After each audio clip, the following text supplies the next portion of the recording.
Përshëndetje dashur shikues, mirë se vini në Agora News. Do të flasim mbi aktualitetin politik shqiptar, se cili do të jetë fati politik i Edi Ramës, i cili pritet të thirret në SPAK në ditët në vijim, por ndërkohë do të prekim edhe luftën mes Shtetit Bashkuar të Amerikës dhe Iranit, nëse po shkojmë drejt një marrëveshje apo do të ketë sërish konflikt siç kemi parë për gjatë muajit të fundit.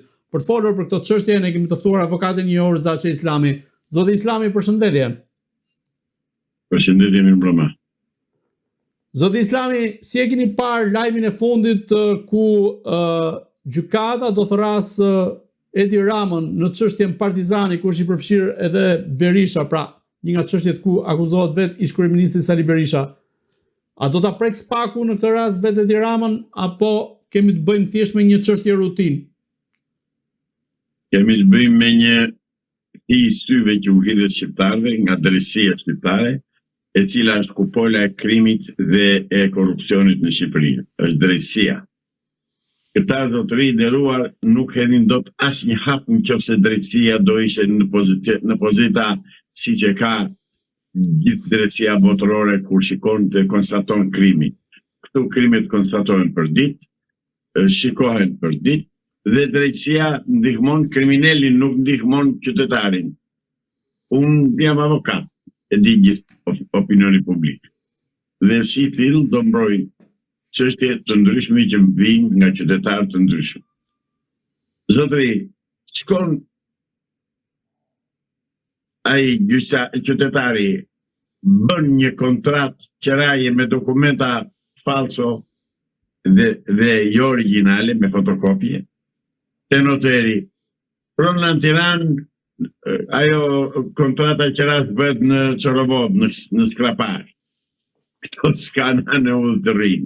Dhe mi bazën e kësaj kontrate falso pa asnjë gjë të ligjshme, ky sharlatani që ka bërë kontratën e qeras, që nuk ka fare të bëj pronari i truallit për t'i dhënë, për ta marrë këtë qeraxhi, ky shkon dhe hap gjyq dhe brenda 15 ditësh bëhet gjyq rufe, gjyq ekspres nga gjykata e Tiranës, merr urdhrin e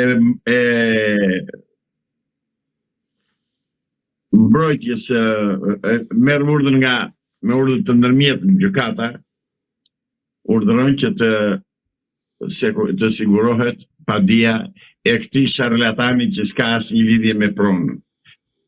Pra, kemi arritur deri këtu sa që nga kontrata e qeras që ka bërë ky sharlatan me një person tjetër që s'ka lidhje fare me pronën, dhe nga vendimi i gjykatës, dhe nga vendimi urgjent i gjykatës për të siguruar këtë pronë, kemi të bëjmë me një vjedhje absolute, mashtrimi të pashëmbullt, dhe guxon pasaj ai, nga që nuk u lejuan të hyjnë në pronën e ashtu quajtur të siguruar, nuk u lejuan për mbarrusët që të hyjnë, ai ka prerë flet gjoba pronarëve të ligjshëm të pronës, sepse nuk e lejuan, që në fakt nuk ishin ata që e penguan. I pengoi policia e shtetit sepse nuk kishin plan vendosjes së hartën kadastrale të pronës. Pra, zotëri, e solla këtë shembull, i cili shumë larg nga Tirana, është jashtëzakonisht shumë larg, te liçeni Thatë në Sauk, dhe gjyqtari guxon dhe merr një vendim të tillë, tërësisht abuziv, në shpërdorim total të detyrës dhe të funksionit që i ka në shteti, dhe i hedh njerëzit në vëllavrasje me njëri tjetrin. Kjo është drejtësia, kjo është politika, kjo është drejtësia e mbrojtur dhe e ngritur nga ky parlament sharlatanësh, të paaft për të ndërtuar ligje, të paaft për të qeverisur këtë vend. Këtu jemi, dhe kjo është situata, ndaj dhe unë ndjem i zgënjur, sinqerisht ndjem shumë i zgënjur, po vetëm që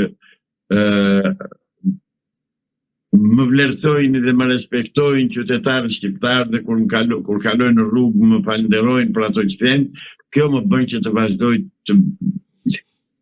të bisedoj me ju dhe të bëj intervista, sepse dikush duhet të flasi. Edhe pse nuk shkojnë, fjalët e mia nuk shkojnë në vesh të atyre që duhet të shkojnë, por unë do t'i them. Po kur e gjën mbështetjen kjo politik dhe kjo qeveri për të bërë këto krime në popull, e gjën tek mbështetja që jep Perëndimi. Dhe në fakt vrasjet e drejtësisë nuk janë këta. Vrasjet e drejtësisë janë aleatët tanë perëndimor, që mbajnë akoma marrëdhënie me këtë grup sharlatanësh, me këtë kriminal që quhet kryeministri i Shqipërisë dhe me këta hajdut pronash të cilët po e çojnë vendin në vllavrasje. Dhe objektivi i tyre është që të fillojë vllavrasje në Shqipëri, të përsëritet një 97 në Shqipëri, që këta pastaj të qeverisin dhe të marrin pronat e shqiptarëve.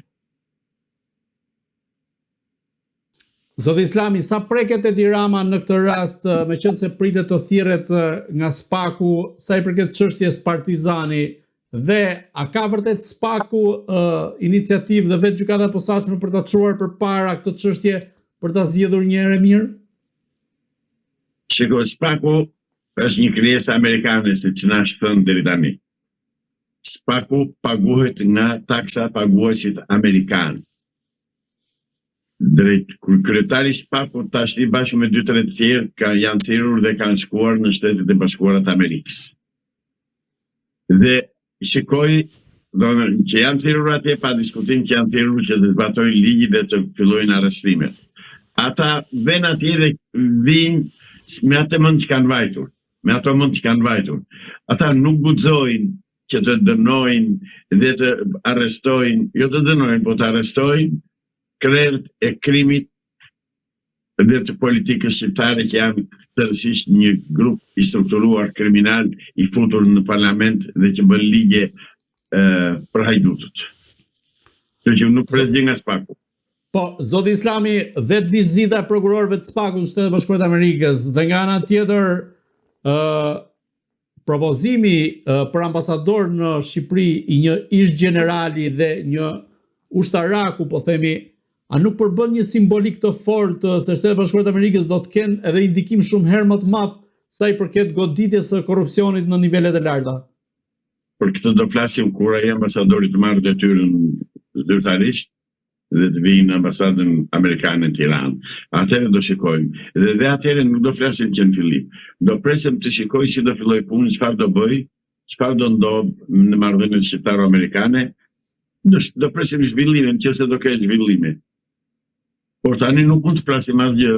Më bëhet qefi që kanë dhe e vlerësoj që kanë emëruar një ish general. Dhe një ish general patjetër që është burr serios, është njëri serios, është njëri që e njeh politikën në themel, domethënë horizontalisht dhe vertikalisht e njeh mirë politikën dhe shpresoj që të bëhet diçka, por do presim. Në këtë rast, sa i përket vizitës së prokurorëve të SPAK-ut në Shtetet e Bashkuara të Amerikës, a mendoni se ata do të marrin ato udhëzime që kanë marrë edhe në të kaluarën për të goditur korrupsionin në nivelet e larta, ku një nga goditjet më të mëdha që është bërë deri tani është rasti Belinda Ballukut dhe pas saj, a mendoni se mund goditet edhe Edi Rama? E para duhet ta them, Belinda Ballukut i ka marrë të keqen SPAK-u. Po e ka bllokuar kuvendi, e ka bllokuar Edi Rama. Prandaj i ka marrë të keqen. Domethënë SPAK-un e komandon Edi Rama. Po as bëhet fjalë fare. Po amerikanët ku hyjnë këtu? Se di, pyetini. Të dalin të na thonë çfarë po bëjnë. Tallen me ne, tallen me neve. Tallen, nuk e quaj talli. Besoj se ka një tallje, sepse përderisa janë Shtetet e Bashkuara të Amerikës dhe marrin udhëzime ashtu siç i kanë marrë herët e kaluara, do të thotë që ka një mesazh. Do të thotë që siç i kanë bërë herët e kaluara, kështu do të bëjnë dhe kësaj radhe. Ja, kjo do të thotë. Dëgjoj, mos më bën pyetje që mua më ngacmon, sepse unë do t'i them gjërat me emrin që kanë, se nuk do të nga vetja. Po patjetër, se për këtë jemi këtu. Nuk mund ta quaj të zezën të bardhë. Se bëj dot këtë. Nuk kam as tagrin, as fuqin, as moralin, as do të thënë nuk shkel integritetin tim. Zotëri, deri tani kanë bërë një vrim nuj amerikanët me SPAK-un. Deri tani flasën bashkë. Deri tani Edi Rama më ka thënë hipni këtu qip në Istanbulin. Atëre janë serios amerikanët? Apo nuk janë? Si është shkurt, qartë, sakt, të na thonë. Në këtë rast, duke parë gjithë situatën politike në Shqipëri dhe vetë atë çfarë ka ndodhur për gjatë viteve të fundit, mënyrën si ka qeverisur Edi Rama, rasti Belinda Ballukut, a mendoni se do të kemi një ndryshim të mjedisit politik apo dhe të vetë pushtetit Edi Ramës, ashtu siç ndodhi në Hungari ku u rrëzua nga pushteti Viktor Orban? Nuk bëhet krahasimi me Hungari, nuk mund ta bësh. Sepse në Hungari kishte opozit. Ndërsa në Shqipëri komunistët nuk e shesin njëri tjetrin, edhe pse quhen opozit. Pra, nuk ka asnjë lloj ngjashmërie me Hungarinë, dhe po ju them juve dhe shqiptarëve që Edi Rama nuk lëviz nga pushteti në qoftë se nuk e përmbysin ata që kanë në dorë të presin marrëdhënie diplomatike me të. Të deklarojnë dhe të thonë ti je një sharlatan, ti je një rrugaç, ti je një kriminal, ti je një mbështetës i krimit organizuar, nuk duam të marrim marrëdhënie me ty. Kjo gjë s'po bëhet. Edi Rama zotëri mund rrëzohet vetëm nga jashtë, jo nga brenda. Ta harroj shqiptarët se mund ta rrëzojnë nga brenda. Komunizmi është gjën zbatim të plot thënia e asaj në përkës Nezmi Hoxha që tha komunizmi, i tha Këshe Musaqit në 89 komunizmi i ka rritje thella në Shqipëri. Praktikisht ashtu është. Derisa pash sot që pash në YouTube një idiot që fliste me atë gazetarin tek lajmet e mëngjesit dhe i thosh unë 170.000 lekë marr pension edhe mezi e kaloj muajin, po unë dua Edi Ramën, thosh. Ky popull jemi, ky lavazh truri është bërë këtyre njerëzve. Këta njerëz, pra ne jemi një turm amorfe, nuk jemi popull, ne nuk jemi njerëz, ne jemi një turm bagtisht që bën çfarë që do i qefi ai që eksperimenton me shqiptarë dhe na ka kthyer në kavje. Në këtë rast, duke qenë se jemi në këtë situatë, si e shikoni, sa do mundet SPAK-u që të godas realisht në muajt në vijim, sepse ka i pritshmëri të lartë kundrejt këtij institucioni, dhe a preket Edi Rama në këtë rast apo do të dalë pa lagur, ashtu siç ndodhi edhe në rastin e Belinda Ballukut, të paktën deri tani? Zotëri, ashtu do ndodhë, siç ka ndodhur me Belinda Ballukut. Pra që kohë sa Edi Rama duhet kryeministër. Sepse Edi Rama i ka të tëra në dorë. Dhe SPAK-u i ka të tëra kompetencat dhe të tëra mundësit ligjore që të godasi fort. Ta marrat Belinda Ballukun për flok që ta çojnë në Biruc. Ta marrat Edi Ramën për qafe e ta çojnë në Biruc. Mirë po, nuk i ka ato këllë që SPAK-u dhe SPAKistët janë të tërë komunistë, ishë antarë të Partisë Punës Shqipërisë, bijtë antarëve të Partisë Punës Shqipërisë, fisë të antarëve të Partisë Punës Shqipërisë, janë komunistët të pushtetit të drejtësisë zotëri. Prandaj jemi në këtë gjendje. Dhe në Shqipëri funksionon drejtësia e kovaçëve, samargjive, e këpucarëve të ngritur që në 1945-46 dhe sot dhe kësaj dite. Ajo lloj drejtësie funksionon. Prandaj mos prisni asnjë gjë pa u qëruar këta në pushteti.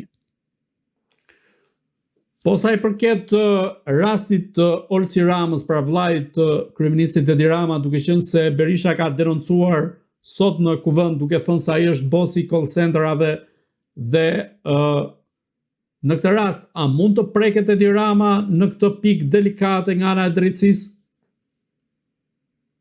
Jo, denoncimet në kuvend janë shashka. Sepse ka gjë për Olsi Ramën, gjë konkrete se Berisha të dorëzoj kallëzim penal në SPAK. Bashkë me provat dhe me fakte që ka për ta kallëzuar. Ndërsa në kuvend Bjerë se I bje mirë, I thonë Sali Berisha, dhe aja të po bën. I bje se I bje mirë, se asë gjithë s'ka në dorë, është vetë I korruptuar, është vetë ai që ishte interesuar të jetë kjo situatë, kjo amulli, kjo turbulir në politikën dhe në ekonominë shqiptare, në shtetin shqiptar, është kryesisht Sali Berisha interesuar. Po pse nuk e ka seriozisht në këtë rast? Nuk e ka seriozisht në këtë rast? Jo, gënjen mashtrus ata mbështetësit e tij I mashtron. Asgjë seriozisht ka aty. Nuk është serioz Sali Berisha në këto gjëra këto. Se ai ka theksuar që në protestën e nesërme do të bjerë regjimi I Edi Ramës. Sa e ka thënë kështu zotëri, se dëgjo, se është bërë qesharak tani. Sa e thënë dikur sa njëri dhe po e rrifte dikush dikë, dhe ky që rrifte I thosh, vjen në njërë pa çoç I thosh. Vjen në njërë pa çoç. Dhe ka një 13 vjet që do të tarëzoj Edi Ramën dhe shkon e bën xhiro në bulevard. Jo zotëri se do Sali Berisha Edi Ramën. Harrojeni. Zoti Islami, në këtë rast, ju si e shikoni rrugdaljen e Shqipërisë në këtë lloj ngërçi ku ka mbetur, duke qenë se dhe procesi integrimit për në Bashkimin Evropian duket se është bllokuar për shkak të blokadës që kreu Edi Rama në kuvend për Belinda Ballukun. Me të vërtet, diskutoni dhe e besoni për rallën e integrimit në Bashkimin Evropian? Të paktën ju gazetarët që e njihnin politikën dhe studioni për ditë, të gjë nuk duhet ta besoni. Jo, pa shtroj si pyetje.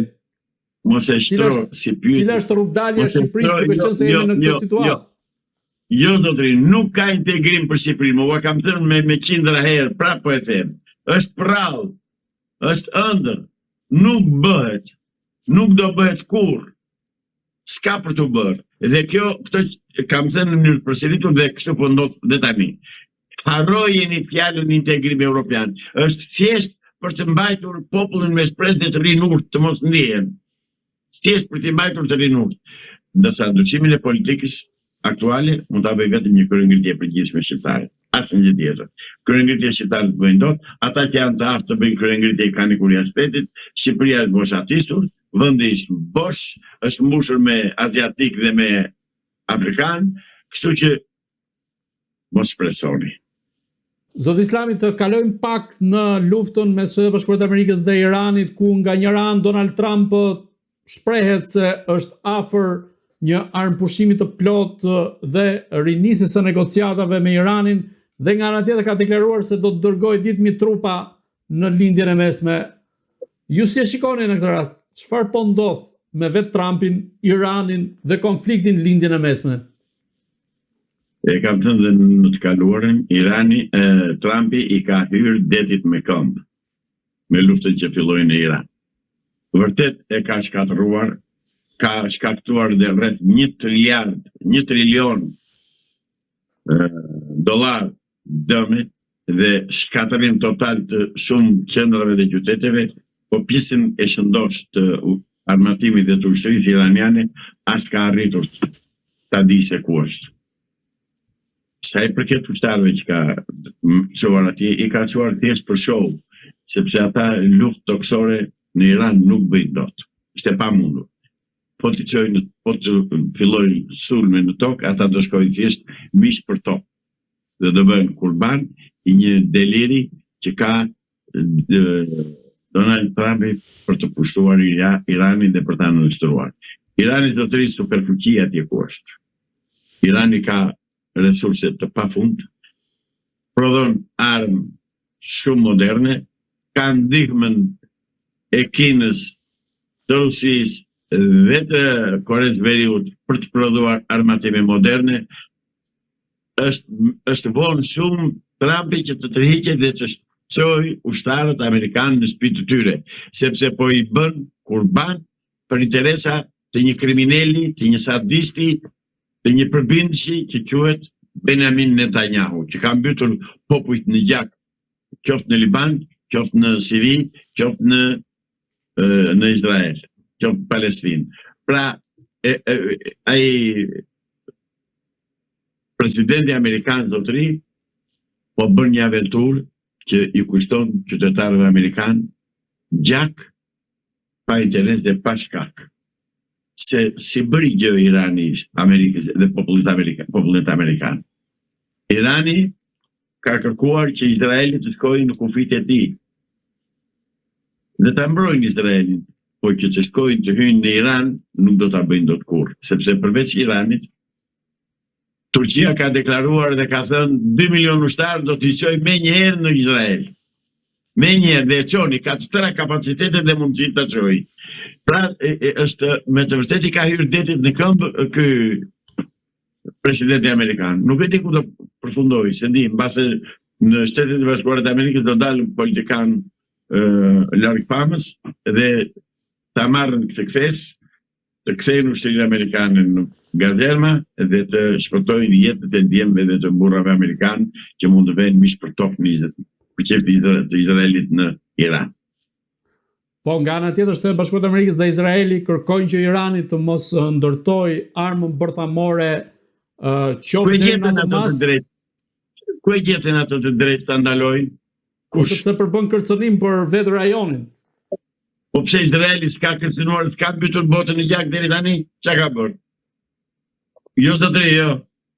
Jo zotëri, jo. Kjo është tamam si ajo pralla shqiptare, gjëza shqiptare, si thonë, që ujku i thoshte qëngjit që ishte 50 metra më poshtë, i thoshte më trembullove ujt. Jo, por zotëri, pse pas ka të drejtë Izraeli të ketë arma atomike dhe Irani nuk ka për të mbrojtur?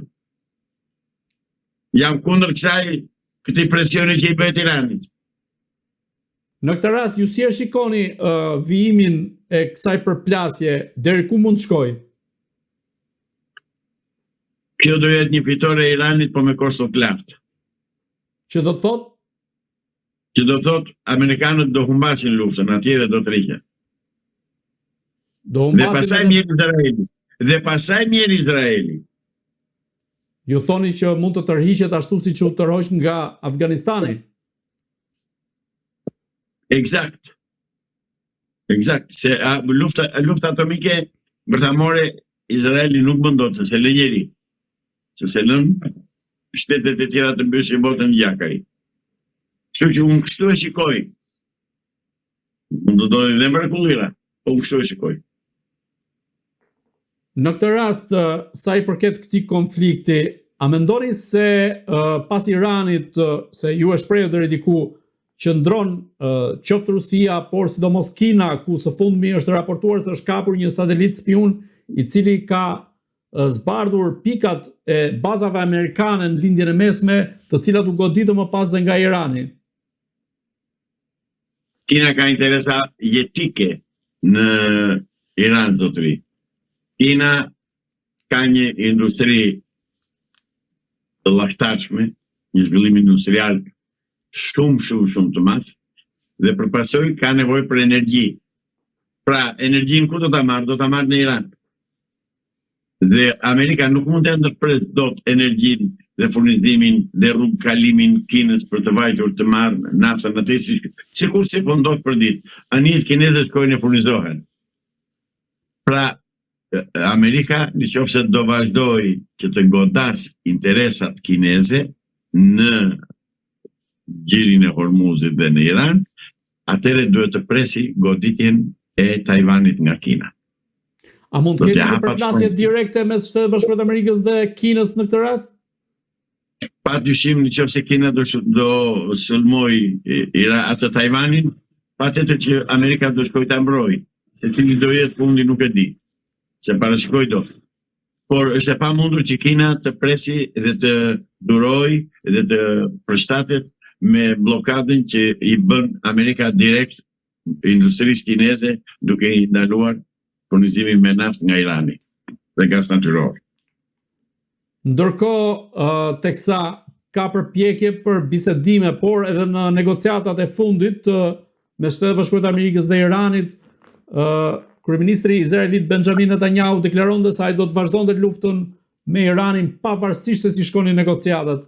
Në këtë rast, çfarë është kjo sjellje e Netanyahut kundrejt përpjekjeve për negociata nga njëra anë dhe ku nga ana tjetër ky thotë se do të vijojë luftën? Çfarë kërkon ai? Ku kërkon të arrijë? Ai kërkon të bëjë luftë botërore. politika e tia dhe këmbgulja e tia është drejt përshkallëzimit të luftës botërore, për të një lufte bërthamore. Se sa do ta hanë këtë karem të Netanyahut, politikanët amerikanë, nuk e di. Deri tani e kanë situatën jashtëzakonisht të rëndë dhe në dëm të interesave amerikane. Asnjë s'ka fituar Amerika deri tani. Asnjë deri atje. Thjesht ka shkatëruar objekte civile në Iran, ka bërë dëme kolosale, por që janë dëme që rikuperohen për një kohë shumë të shkurtër. Për 10 vjet Irani e merr veten. Zoti Islami, në analizat që bëhen në mediat izraelite shkruhet se Turqia mund të jetë Irani i ri në rajonin e lindjes mesme, duke qenë se ajo ka një peshë specifike në këtë rast. A mendoni se Izraeli është duke u përpjekur që ta tërheqë Turqinë në një konflikt për ta zgjeruar edhe më tej këtë që po shohim aktualisht? Izraeli e di mirë që me Turqinë nuk fiton dot luftë. Izraeli e di mirë që Turqia, meqense është vend kufitar, mund të dërgojë në Izrael 2 milion ushtarë, si është deklaruar kjo nga presidenti turk. E di mirë, është po ngacmoj Turqinë, do thotë që vendosi vetvrasje përfundimtare. Dhe unë shpresoj që ai nga të filloj luftën me Turqinë, që të qërohet njëre mirë nga politika dhe nga paqja e dheut. Ajo është një grop e zezë që i shkakton dëme dhe dhimbje të mëdha gjithë planetit. Në këtë rast, ju si e shikoni superfuqinë ushtarake të Turqisë, a do jetë ajo që do të dominojë në vëimësi rajonin e lindjes mesme? Pa diskutim, sepse Turqia ka dhe armatim ajror, aviacion dhe armë raketore, ka dhe ushtri, ka dhe numrin e ushtarëve, e ka dhe faret kollajt që të sulmoj nga deti, nga ajri dhe nga toka Izraelin. Ja zë frymën, se prandaj them, inshallah do Zoti dhe e çon Netanyahu të hyjë në luftë me Turqinë. Se mos harroni që Turqia është vend i NATO-s. Dhe Izraeli pastaj do të detyrohet të hyjë në luftë me vendet e tjera të NATO-s. Zoti Islami, në gjithë këtë konflikt pra që paraqet një rrezik shumë të madh dhe mund të preket dhe rajoni Ballkanit në një rast hipotetik ose nëse mund zgjerohet. Në këtë rast, çfarë po bëjnë vetë shqiptarët? Sa të përgatitur janë për një konflikt mundshëm që mund të vijë në rajonin e Ballkanit perëndimor? Mos pyet për njerëz të vdekur e të pambuluar. Bënoj pyetje tjetër, të lutem. Unë dua pikpamjen tënde si e shikon aspektin ushtarak, qoftë Kosovës, të Shqipërisë. Ku ke ushtri dhe armatim në Shqipëri, ne kemi thënë atë. Shqipëria është me duar në xhepe. Shqipëria është me duar në xhepe. Kur të doj hyn Greku dhe s'ke që bën, vetëm nëse ndalojnë amerikanët. Kur të doj hyn dhe Serbi, vetëm se ndalojnë amerikanët. Ku ke Shqipëri? Ku ke ushtri? Çfarë ke në Shqipëri? Më si thoni këto gjëra se benon dhe populli se kur jemi të fuqishëm dhe mund të mbrohemi. Jo për zotëri, jo, na ka lënë lakurik me duar në xhepa neve kur thoshte dikur një basolet në Shqipëri në vitet e komunizmit. S'kemi asnjë gjë që ta kundërshtojmë. Fare, hiç. Po nëse Amerika, pra Shtetet e Bashkuara të Amerikës, tërhiqen nga NATO, siç ka paralajmëruar deri diku edhe Donald Trump, çfarë pret Shqipërinë në këtë rast? Shqipëria ka marrë garanci nga Shtetet e Bashkuara të Amerikës se do jetë në ombrellën amerikane. Këtë e besoj. Nga kjo nuk e i dorë, e besoj që mund të ndodhë kështu. Megjithatë do presim të shohim. Po nëse të rriqet nga NATO? Dhe të rriqet punë madh. Po do të thotë që ombrella që ushtarake që ekziston mbi ne i bie që nuk është e NATO-s, është amerikane, nuk është e NATO-s. Jo zotëri, nuk është e NATO-s, është amerikane. Nuk është ombrella e NATO-s, ajo që na mbron neve, është ombrella amerikane. Po Shtetet e Bashkuara të Amerikës janë pjesë e NATO-s, kështu që në këtë mënyrë pra sipas Nenit 5 jemi të mbrojtur nga NATO. Jo, Pra, që thashtë e një tjetër, shkrihet, nuk ikën apo nuk ikën Amerika nga NATO, Amerika mbron Shqipërinë. Pik. Ka forcat amerikane në Kosovë, ka në dorë bazën ushtarake të Kuçovës, të cilën për mendimin tim duhet ta modernizoj me avion modern dhe me raketa edhe për të mbrojtur edhe për të sulmuar nëse na ngasmojnë, nëse tentojnë ata komshit që të na qellojnë, të hyjnë në territorin shqiptar, por atë në mbështetjen amerikane e besoj absolutisht. Pra kjo shpjegon sjelljen e një ish generali si ambasador në Shqipëri, pra që është bërë si propozim deri më tani. Do jetë veprim shumë i mirë nëse do bilatohet në Senatin dhe Kongresin Amerikan dhe ai të vit fillojë detyrën këtu. Zoti Islami, presidenti serb Aleksandar Vučić ka deklaruar se Kroacia, Shqipëria dhe Kosova përbëjnë një kërcënim për vetë Serbin dhe në një farë mënyrë ka bërë thirrje edhe për armatosje, pra për forcimin e sigurisë së Serbisë. Në këtë rast sa kërcënohet vërtet Serbia nga këto tre vende, duke qenë se kanë nënshkruar edhe një memorandum bashkëpunimi në fushën ushtarake, apo në këtë rast është thjesht propagandë e vetë Serbisë? Është një mashtrim që ai bën për opinionin publik ndërkombëtar për të thënë që shikoj se mua më kërcënojnë Kosova dhe Shqipëria dhe Kroacia. Asnjë nga këto shtete nuk ka si bën atje. Serbia është armatosur deri në dhëmbë dhe po armatose ditë për ditë me armë moderne nga Kina dhe nga Rusia. Serbia është rri me një këmbë në perëndim, me një këmbë në lindje. Nuk bën dot sulm Serbia, sepse Serbia e pa në 99 se që gjeti, që gati u rrafshua Beogradi.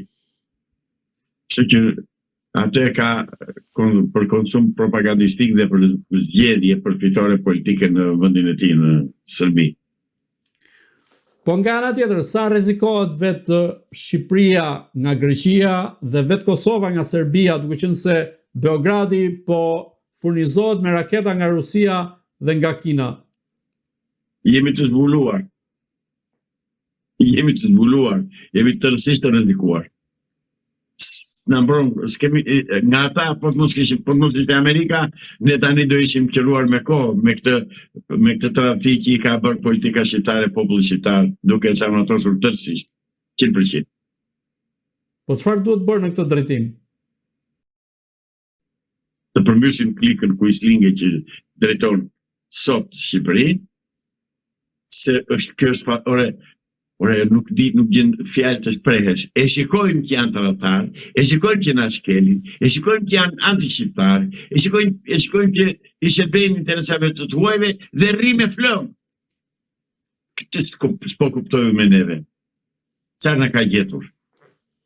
Po kur do zgjohen shqiptarët? Kur nuk do zgjohen, jashtu e disi më mirë të qërohen fare se sa të jenë të vdekur e të pambuluar kështu.